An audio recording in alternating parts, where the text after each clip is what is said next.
하나님 나라 관점으로 읽는 이제 구약 신화 책을 참조하여서 우리가 오늘은 사사기랑 사무엘 상하를 살펴보고자 합니다. 사사기는 여호수아의 죽음을 언급하는 것으로 시작을 하지요.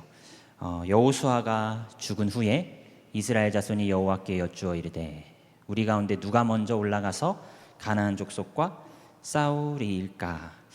일전에는 여호수아가 12지파를 통솔하면서 전쟁을 주도했다면 여호수아 이후에는 어느 지파가 어떻게 먼저 싸울까 여호와께 물어야 하는, 지파별로 전쟁의 타이밍을 또 하나님께 여쭈어야 하는 그러한 시간이 펼쳐집니다. 여호수아라는 지도자 없이 각자만의 전쟁을 시행해야 하는 지파들의 모습이 왠지 조금 위태해 보입니다. 땅을 할당 받았는데 가나안 족속들을 몰아내는 것이 생각보다 더디더라 하는 모습이 많이 관찰되고요. 심지어는 몰아내지 못하고 오히려 이방 족속들이 이스라엘을 약속의 땅에서 압제하는 일도 벌어집니다. 스티븐 댐스터는 이방의 압제자들은 종종 땅을 정복하고 이제 이스라엘은 애굽에서의 압제를 자신들의 땅에서 다시 받는 경험을 하더라는 것이죠. 하나님은 이 이스라엘을 구원하시기 위하여 하나님의 영을 통해 사사들을 세워주시는데요. 사사들의 이야기를 쭉 살펴보노라면 하나님은 작은 자들을 하나님의 영으로 세우사 사명을 감당케 하신다라는 생각이 듭니다. 사사 에훗은 왼손잡이, 저도 마이크를 왼손으로 왼손잡이, 에글론의 배에 칼을 찌른 사사 에훗, 삼갈은 소모는 막대기로 블레셋 사람을 죽이고 여자 사사 드보라는 군사적으로 월등한 가나안군을 진멸하고 기드온은 몇 명의 용사로 300의 용사로 미디안 족속을 무찌릅니다. 기생의 자식으로 손가락질 받던 입다가 모압군에 승리하고 삼손이 힘이 셀 때보다 눈 멀고 힘 잃고 그렇게 다곤의 신전에 있을 때 하나님의 능력에 힘입어 3천의 블레셋 군사들을 백성들을 죽이더라. 대부분 사사들의 이 공통점이 있다면 모두가 다 작은 자들, 낮은 자들이었다는 점일 것입니다. 하나님께서는 그들에게 하나님의 영을 부어주셔서 하나님의 일을 넉넉히 감당할 수 있도록 붙잡아 주셨다는 것이죠. 이 스티븐 댐스턴은 이 사사기의 마지막 사사로 등장하는 이 삼손이 이스라엘의 모습과 참 닮았다라는 관찰을 보여줍니다. 삼손이 나실인으로 구별되어서 그러한 거룩한 삶을 살아야 했지만 블레셋 여인에게 마음을 빼앗겨 자신의 능력을 상실하고 적들에게 눈이 뽑혀 포로가 돼버리는 것. 이것은 이스라엘이 하나님 앞에 거룩하고 구별된 삶을 살았어야 했지만 우상 숭배에 빠져서 결국은 이방의 포로로 전락하더라라는 이스라엘의 모습과 삼손의 모습이 많이 닮아 있다라고 말해줍니다. 삼손의 이야기의 뒤에 부록처럼 이어지는 이 사사기 17장 의 모습에는 17장 이후에는 더 기가 막힌 이야기들이 펼쳐지는데 이스라엘 나라 전체를 위하여야 하는 레위 사람이 자신이 있어야 되는 위치를 떠나서 미가라는 한 집안의 제사장이 되고요. 그리고 이 미가라는 집안에 쳐들어온 염탐하러 온 단 지파가 집안의 제사장 되지 말고 한 지파의 제사장이 되달라라는 것을 이 레위 사람이 그것을 승진처럼 무슨 생각을 하고 좋아하는 장면이 나옵니다. 어떤 레위 사람은 첩이 있어서 그 첩이 그 첩을 찾으러 길을 떠나는 모습. 그래서 그 첩을 데리고 돌아오던 길에 그 레위 사람은 이스라엘 땅 기브아에서 유숙을 하게 되고 그곳에서 레위인의 그 첩이 이 소돔에서나 벌어질 법한 끔찍한 일을 당한 뒤에 목숨을 잃죠. 이것도 충격적인데 그 후에 그 레위인은 더 잔인한 방식으로 이를 키웁니다. 첩의 시체를 토막내어 이스라엘 전체에 기브아에서 일어났었던 일을 알리고 기브아에 살고 있던 베냐민 족속을 이스라엘 모든 지파가 단결하여 거의 진멸시키는 일이 벌어집니다. 이방 족속을 몰아내는 데에는 더디었던 이스라엘 지파들이 베냐민 지파를 공격하는 일에 하나 되는 그 아이러니한 모습이 사사기 마지막에 그려지지요. 어디서부터 무엇이 잘못되었을까? 여호수아와 같은 지도자의 부재가 이렇게 심각한 문제를 초래한 것일까? 레위 지파만이라도 백성들의 죄를 정화하는 자신들의 소임을 다했다면 이 정도까지 안 좋은 일이 벌어지지는 않았으리라 생각이 들기도 합니다. 사사기는 이스라엘 전체 지파를 통솔할 한 명의 지도자를 갈망하는 모습으로 마무리가 되지요. 우리 같이 한번 말씀 읽어주시겠습니까? 그때 시작. 그때 이스라엘에 왕이 없었으므로 사람마다 자기 소견에 옳은 대로 행하였더라. 이스라엘 전체를 통솔해줄 한 명의 지도자를 갈망하는 것으로 사사기가 마무리됩니다. 그리고 사무엘서에 들어가서 아이를 갖지 못해 원통함에 빠진 한 여인에 대한 이야기가 그려집니다. 실로에 올라간 이 여인은 아이를 달라는 필사적인 기도 끝에 아이를 얻게 되지요. 이 여인의 이름이 한나입니다. 한나는 자신에게 아이를 허락해 주신 하나님을 찬양하면서 기도를 하지요. 우리 아까 읽었었지만 한 번 더 같이 읽어볼까요? 한나가 시작. 한나가 기도하여 이르되 내 마음이 여호와로 말미암아 즐거워하며 내 뿔이 여호와로 말미암아 높아졌으며 내 입이 내 원수들을 향하여 크게 열렸으니 이는 내가 주의 구원으로 말미암아 기뻐함이니이다. 한나는 자신의 처지를 여호와로 인하여 여호와 때문에 자신의 처지가 역전되었다라고 하나님을 찬양합니다. 특별히 동물들이 자신의 뿔을 뽐내는 것에 빗대어서 내 뿔이 여호와로 말미암아 내가 나의 처지를 개선할 수 없었으나 여호와로 말미암아 내 뿔이 높아졌다라고 표현을 하지요. 이와 비슷한 표현이 이 사무엘서 마지막쯤에 다윗의 노래에서도 등장을 합니다. 다윗의 노래 사무엘하 22장 말씀에 여호와께서 다윗을 모든 원수의 손과 사울의 손에서 구원하신 그날에 다윗이 이 노래의 말씀으로 여호와께 아뢰어 이르되 여호와는 나의 반석이시요 나의 요새이시요 나를 위하여 나를 건지시는 자시요 내가 피할 나의 반석의 하나님이시요 나의 방패시요 나의 구원의 뿌리시요 나의 높은 망대시요 그에게 피할 나의 피난처시요 나의 구원자시라 나를 폭력에서 구원하셨도다. 다윗은 이 자신의 처지를 하나님께서 건져주셨다라고 찬양을 하지요. 다윗도 어쩌면 한나만큼이나 낮은 자로서의 시간들을 오래 보냈던 인물이라 할 수 있습니다. 한 집안의 막내로 태어났는데 이쁨을 받기는커녕 아버지의 인정을 받지 못하여서 아들들의 목록에서 은근슬쩍 제외되는 그러한 낮은 자, 작은 자의 삶을 다윗은 보냈죠. 하지만 하나님께서는 낮은 자 다윗의 이름을 높여 주셨습니다.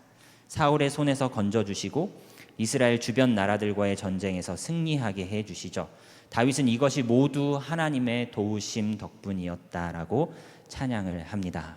반석이시오 요새이시오 건지시는 자 피할 반석 나의 방패 나의 구원의 뿔 나의 높은 망대 나의 피난처 나의 구원자시라 하나님을 찬양합니다. 하나님은 계속하여서 우리 인간의 기대를 예상을 깨고 자꾸 일을 하시는 모습을 보여주시는데요. 이 작은 자들을 통하여 일을 하시더라라는 것이죠. 한나의 아들 이 사무엘의 유년 시절을 생각해 보아도 하나님은 자신의 뜻을 계시하실 때 연로한 당시 제사장으로 있었던 엘리에게 하나님 말씀하지 않으시고 제사장 가문도 아닌 이 사무엘에게 말씀을 하시죠. 제사장 제도에 속해 있던 엘리의 아들들에게 말씀하지 않으시고 어린 사무엘을 택하여 사용하십니다. 하나님은 종교적 제도를 넘어 자유롭게 역사하시는 모습을 보여주시죠. 사실 제사장 엘리 시대의 종교적 제도는 굉장히 그 아들들로 인해서 부패할 대로 부패해 있었습니다. 하나님은 그 엘리 제사장의 집안을 심판하시죠. 블레셋과의 전투에서 언약궤가 빼앗기고 그 전투에서 자신의 두 아들들이 죽습니다. 언약궤가 빼앗겼다는 소식에 엘리도 뒤로 넘어져 죽게 되지요. 그 이후 사무엘은 이스라엘 전체를 하나님의 뜻으로 통솔하는, 지파별로가 아니라 이스라엘 전체를 통솔하는 사무엘의 모습이 그려집니다.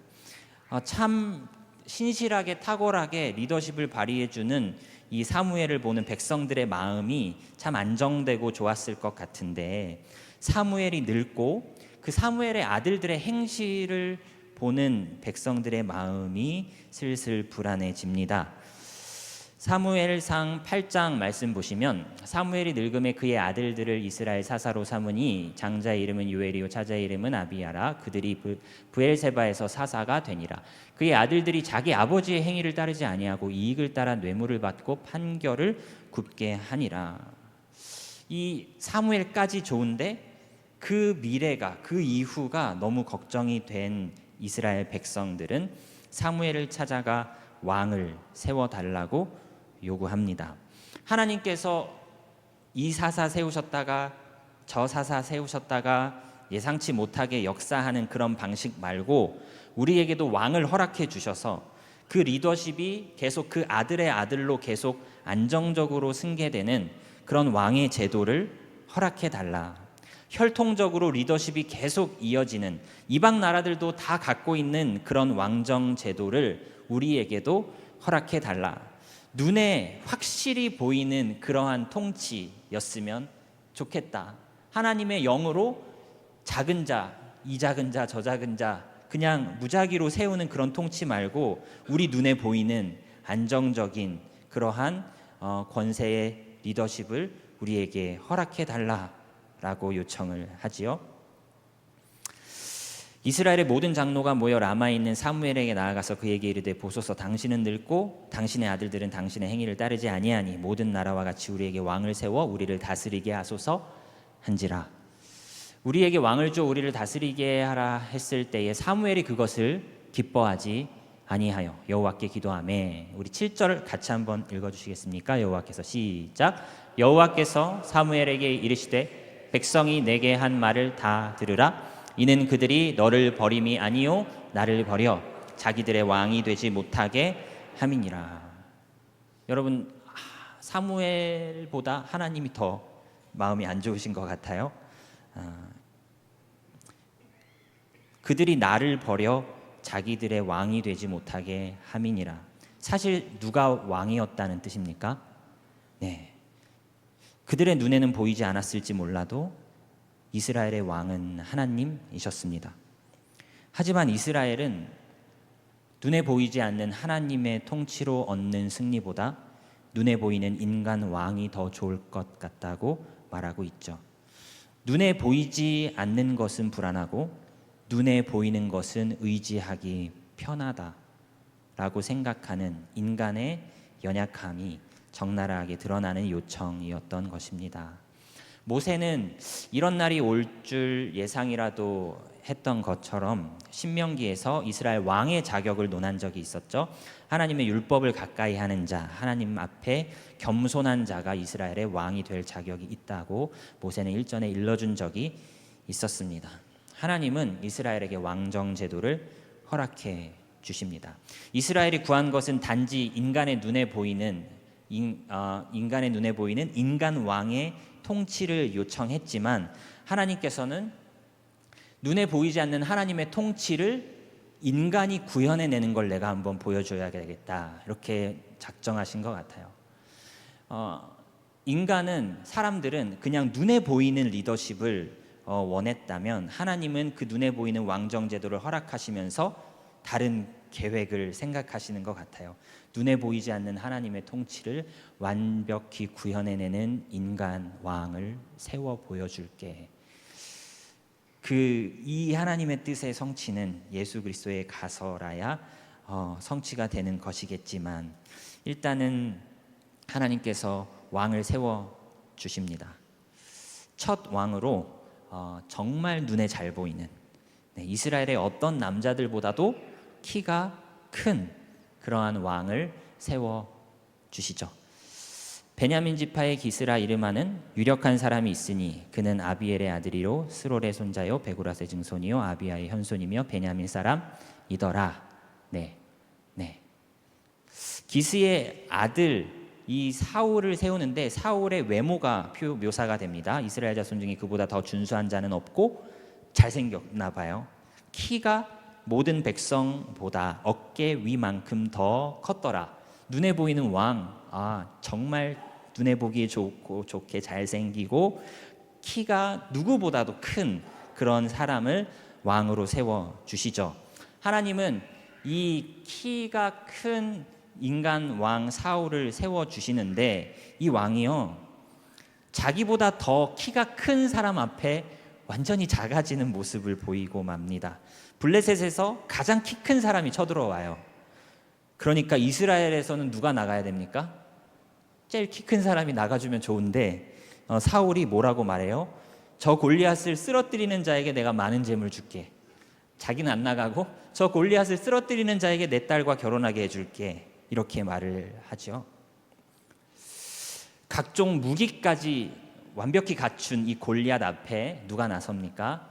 이스라엘의 작은 자 다윗이 나섭니다. 이새의 가문의 막내요, 아버지 이새가 아들로 잘 쳐주지도 않았던 이 작은 자 다윗이 블레셋에서 가장 큰 사람 앞에 마주 나가 이렇게 말합니다. 우리 같이 한번 합독해 주시겠습니까? 다윗이 시작. 다윗이 블레셋 사람에게 이르되 너는 칼과 창과 단창으로 내게 나오거니와 나는 만군의 여호와의 이름 곧 내가 모욕하는 이스라엘 군대의 하나님의 이름으로 내게 나아가노라. 다윗의 눈에 이 전쟁은 키 큰 자와 작은 자의 싸움이 아니라 키 큰 인간과 이 인간이 모욕한 하나님의 싸움으로 렌즈를 바꿔줍니다. 너는 지금 누구랑 싸우려고 나왔는지 알아? 하나님이랑, 네가 모욕하는 하나님의 이름으로 나는 너 앞에 섰다. 이 싸움은 누가 키 크고 키 작은 자의 싸움이 아니라 키 큰 인간과 하나님의 전쟁이다. 너는 죽었어. 이렇게 하면서 다윗이 달려나아갑니다. 물매를 돌리며 달려나아가는, 물맷돌 하나가 골리앗의 이마에 박힙니다. 키 큰 골리앗이 쓰러질 때 이스라엘 백성은 깨달아야 했습니다. 눈에 보이는 어떤 것보다 눈에 보이지 않는 하나님이 더 강하다는 사실을 말입니다. 하나님의 이름으로 나아가는 이 다윗의 용맹함에 많은 백성이 반하죠. 하지만 사울은 그 다윗을 향한 질투에 사로잡히고 맙니다. 사울은 자신의 뿔을 자기 힘으로 높이고자 했고 하나님은 그러한 사울을 버리시고 낮추십니다. 뿔은 누가 높여주셔야 되죠? 하나님이 높여주셔야 되는데 사울이 자기 뿔을 자기 힘으로 높이려는 선택들을 계속합니다.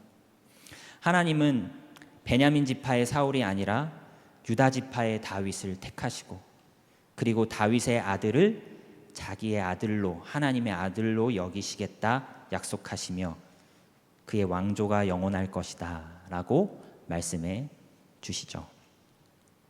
나는 그에게 아버지가 되고 그는 내게 아들이 되리니 그가 만일 죄를 범하면 내가 사람의 매와 인생의 책찍으로 징계하려니와 내가 내 앞에서 물러나게 한 사울에게서 내 은총을 빼앗은 것처럼 그에게서 빼앗지는 아니하리라. 내 집간의 나라가 내 앞에서 영원히 보존되고 네 왕위가 영원히 견고하리라 하셨다 하라.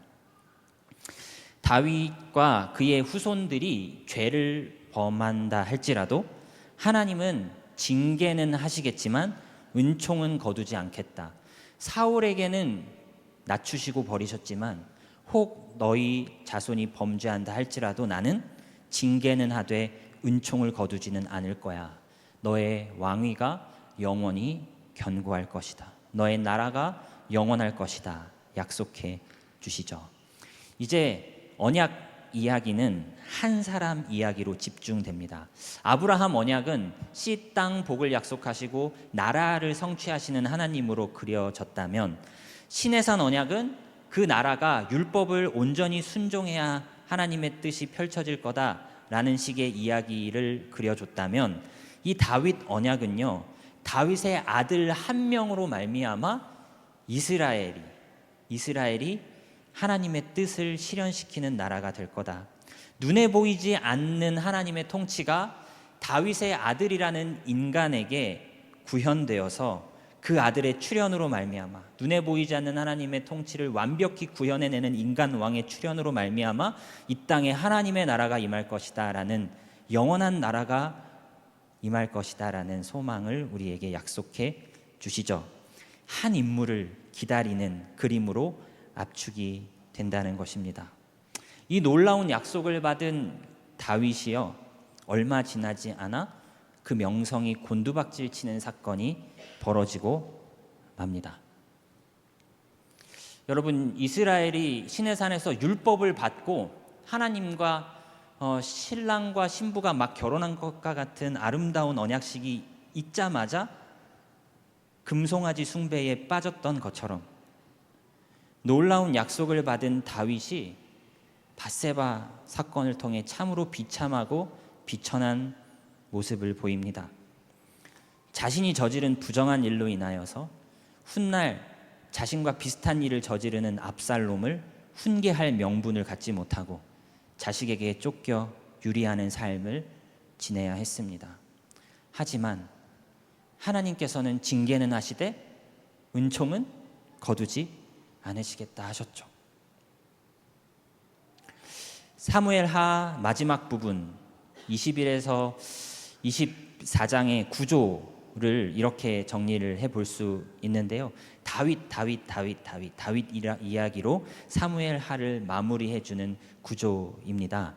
여기에서 우리에게는 익숙하지 않는 구조일 수 있겠지만 나름의 중심, 핵심은 다윗의 승리의 노래와 다윗의 마지막 말에 강조점이 있는 구조다라고 말씀을 드릴 수 있는데요.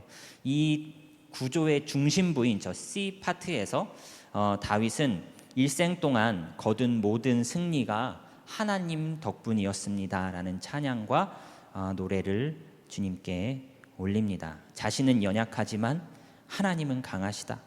자신에게 약속한 모든 것들 하나님은 자신의 이름으로 성취하실 것이다. 하나님이 내가 이뻐서 성취를 하시는 게 아니라 하나님 약속하신 그 명예를 걸고 나에게 약속하신 모든 것들을 신실하게 이루실 것이라 라고 찬양을 하지요. 우리 저 말씀 한번 같이 함께 읽어주시겠습니까? 하나님이 시작. 하나님이 나와 더불어 영원한 언약을 세우사 만사에 구비하고 견고하게 하셨으니 나의 모든 구원과 나의 모든 소원을 어찌 이루지 아니하시랴. 산전수전 다 겪은 다윗이 하나님이 이루실 거다라는 마지막 말을 남깁니다. 또한 다윗의 승리의 배후에는 이 B 파트를 보시면은 이제 다윗의 용사들, 용감한 용사들이 있었죠. 다윗의 용사들은 다윗을 특별한 존재로 여깁니다. 이스라엘의 등불이라고 여기면서 그들 다윗을 위한 남다른 충성심을 보여주었던 군사들이었습니다. 하지만 사무엘서 저자는 다윗 용사들 명단의 마지막 23장 39절에 누구의 이름을 의도적으로 언급을 하는가? 용맹한 용사들로 다윗을 찬양하는 것처럼 보이는 그 마지막 명단의 이름을 우리야로 장식을 하죠.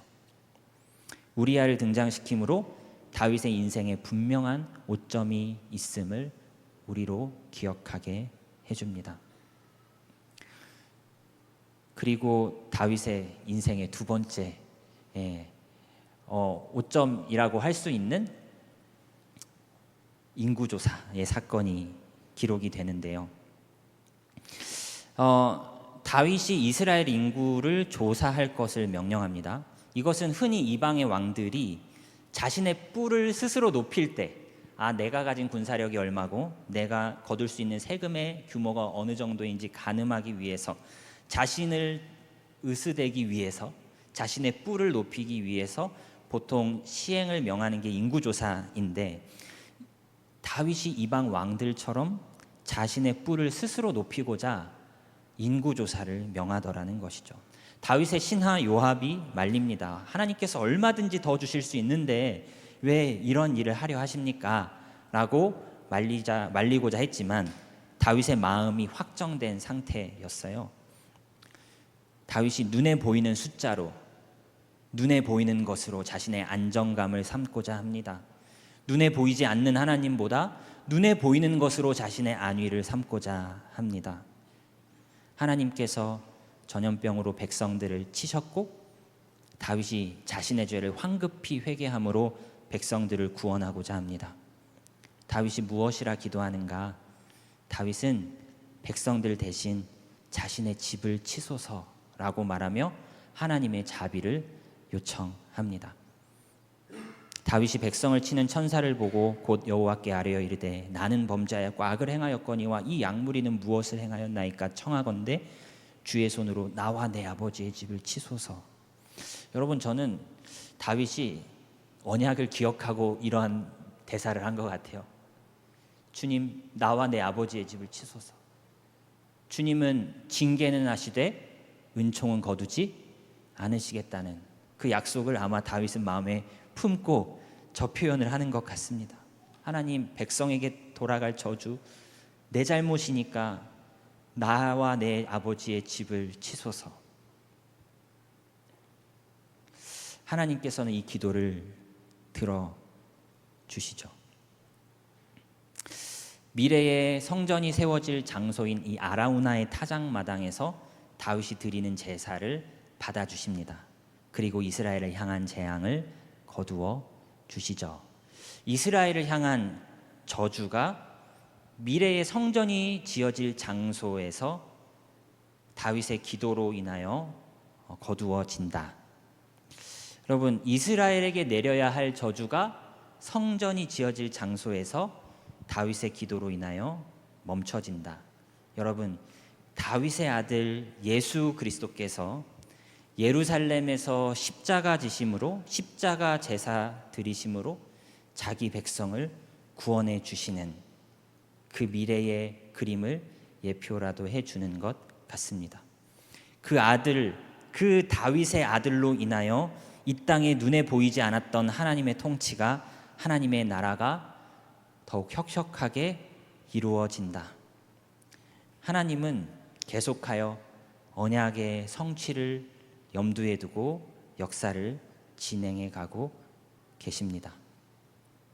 하나님은 언약에 신실하셔서 다윗의 이 오점에도 불구하고 자신의 언약을 이어가시고, 그리고 그 하나님 나라의 완성이라는 그림에 지금도 그 언약을 기억하사 진행시키고 계십니다. 인간의 어떠한 불순종과 그릇된 선택들, 씻을 수 없는 오점에도 불구하고 하나님은 반드시 약속을 이루시는 분이십니다. 징계하시되 은혜를 거두지 않으신다 말씀하시며, 우리의 연약함을 다 아시고서도 자신의 아들을 제물 삼으사 반드시 우리를 구원해 내시는 분이십니다. 율법을 지키는 온전한 왕의 출현으로, 예수님이죠. 율법을 완벽히 지키는 온전한 왕의 출현으로 어둠으로 치달았던 우리의 운명과 우주의 운명을 바꾸시죠. 주님은 왕이십니다. 주님은 우리의 왕이시요 온 세계의 왕이시며, 이 역사의 결말을 자신의 뜻의 성취로 결말 내실 것입니다. 이 땅의 모든 죄의 저주를 끊으시고 해결하시며 반드시 이 땅에 하나님의 나라가 임하게 하실 우리의 소망, 우리의 구주 예수님은 나의 왕, 나의 피난처, 나의 구원의 뿌리십니다. 예수님이 나의 왕이십니다. 눈에 보이는 현실보다 더 강력한 왕 되신 주님을 바라보시기 바랍니다. 나의 뿔을 나의 힘으로 높이려 하지 말고 오직 주님을 나의 왕으로 고백하여 그 앞에 더욱 겸손하고 주님 앞에 더욱 낮아짐으로 오직 주님께만 영광 돌리는 저와 성도님들의 삶 다 되셨으면 좋겠습니다. 하나님은 낮은 자를 들어 사용하심으로 자신의 이름만 높아지게 하십니다. 인간 스스로가 자기를 높이려 한다면 하나님은 그를 낮추실 것입니다. 하나님만이 높임 받으시기에 합당한 분이십니다. 나는 낮아지고 하나님만 높이시는 복된 인생 다 되시기를 주님의 이름으로 축복합니다.